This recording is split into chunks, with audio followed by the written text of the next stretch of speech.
Hello, cherry lovers. Good morning. Well, it's a pretty good Friday out.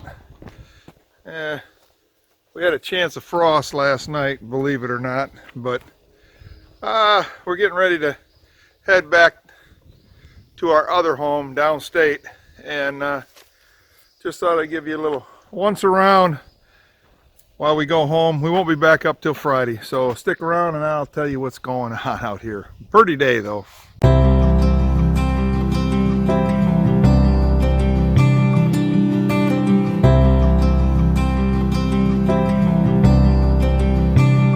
Look at these trees, how they've grown. I mean, I can show you the growth is like almost 4 inches. If you look up there, they've grown 4 inches.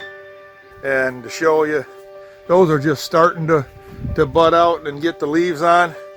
These right here have already gotten 4 inches of growth underneath this high tunnel already.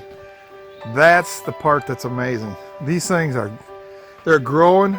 I mean, I can't believe, I really can't. I can't believe that the high tunnel makes that big a difference for your trees. But look at them. I mean, I can take you out on and go into the other high tunnel when I just put up. They don't look like these. These trees are beautiful. I mean, the other ones are nice, and they're going to eventually be that way this summer. But look at the growth on these trees. Amazing. I mean, I'm amazed at what these trees, how they've turned out. And it's like, wow. And you can probably see that right up there on the top of this tree. Look at the growth. You know, I got 6 inches of growth already. I mean, yes, it's June, but it's amazing. I guess I have to say it that way to you guys. These trees are just, they're taking off and they're growing, and I'm loving it. So would I grow trees under high tunnels? Very much so. I can see the difference. So, all right, folks, I just thought I'd do a little rambling here before I went home and took some videos. Of course, like I said, I was going to show you the peppers. Peppers are doing good. Broccoli's doing good. We got more peppers there, and the cauliflower's getting sprouting out. We got more peppers there. We got more peppers there, and we also got the collard greens. So if you see them, they're down there starting to come out. Of course, like I said, we're in Michigan, so we're just starting to do our planting. So everything's coming along fine, and I'm hoping when we get up here, the peppers have really been growing. Well, as you can see, you know, this is just under the high tunnel. They're just they're coming out, they're blossoming. And when I say blossom, I don't mean flowers. I mean they're coming out, leafing out. All right, look at the difference. They're gonna definitely catch up. They will, and they are. They're catching up, but they're slow. But that's because we just put these high tunnel over these trees. But look at the difference on them. I mean, they're just coming out. By summer, they'll be blooming beautifully. I mean, they'll really be doing fantastic. But look at how slow they are, and when they're out into the elements. So I just wanted to show you guys that there is a difference. And like I said, the difference is, what I'm seeing is, I'll be growing them under a high tunnel a lot. Okay, as you can see out here, they're coming on. All right, they're small, they're coming on really well, and like I said, they're just a little bit behind from inside that high tunnel, because for the few days of the warmth that they've been getting underneath that high tunnel, you can see the difference. I got me a small dilemma. As you can see, look at how close these trees are right here.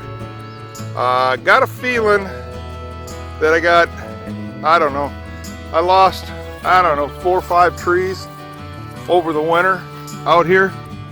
So I got 2 here that they're coming on the bottom, but I think they're just rootstock. As you can see, they're down there, they're coming on, but that's just rootstock, that ain't trees. So what I think I'm going to do is, since they're so close there, in the next couple weeks, I'm going to transplant them to different rows so that they're not so close to that high tunnel, and that way there it'll give me one row there, one row there, and one row there. That'll give me 3 rows for the next high tunnel, and that way that'll give me a little more room in between the high tunnels.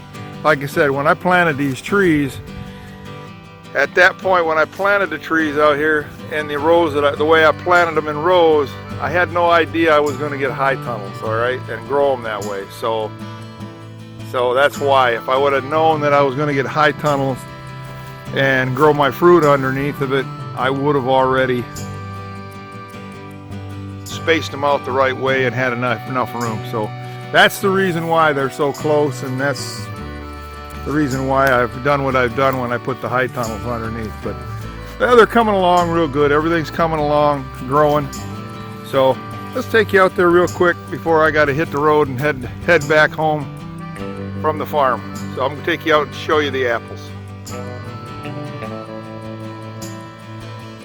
Okay, cherry lovers, like I said, apple trees we're out here in the apple orchard today. We're out, as we call it, Eve's Field. We're out here today, and the mosquitoes are pretty bad.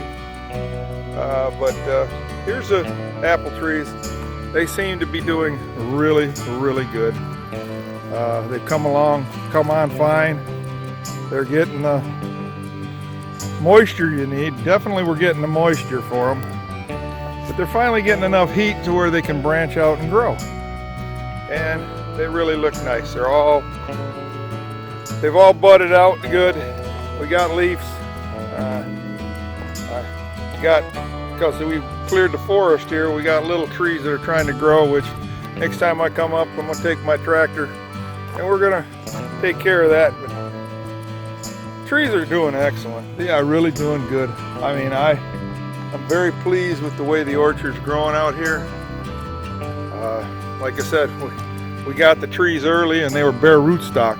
And when you got bare rootstock, usually when they send them to you, you got to get them in the ground right away. Well, I was worried that because we had to put them into cold storage in our basement, and we got that snow last of April up here that we don't normally get. So I was real concerned whether or not they were even going to take and do their thing. But they have definitely taken off. They're growing. Love it. The nectarines here. A lot of people ask us, you can grow nectarines in Michigan? Yes, we can. So we got them going. Really looking nice. All right. So that's what's going on up here on the farm before we leave.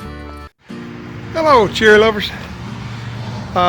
Just thought there's a few people that ask what our home looked like. Not on the farm. So I'm going to give you guys a little look, so stay tuned. Well, this is out in the front yard, people. Just thought I'd walk out here ways and then I'll just kind of show you where we're at. Like I said, this is the lower part of Michigan, Genesee County. And there's our second home. That's our first home, as Joyce would say it. But this is what we had to go home to. We had to clean up the yard, do the shrubs. We got all kinds of, but that's our house down here. Let me walk around the backyard and show you our backyard, so people will know that this is our yard. This is our house. This ain't the farm. This is the other house. So,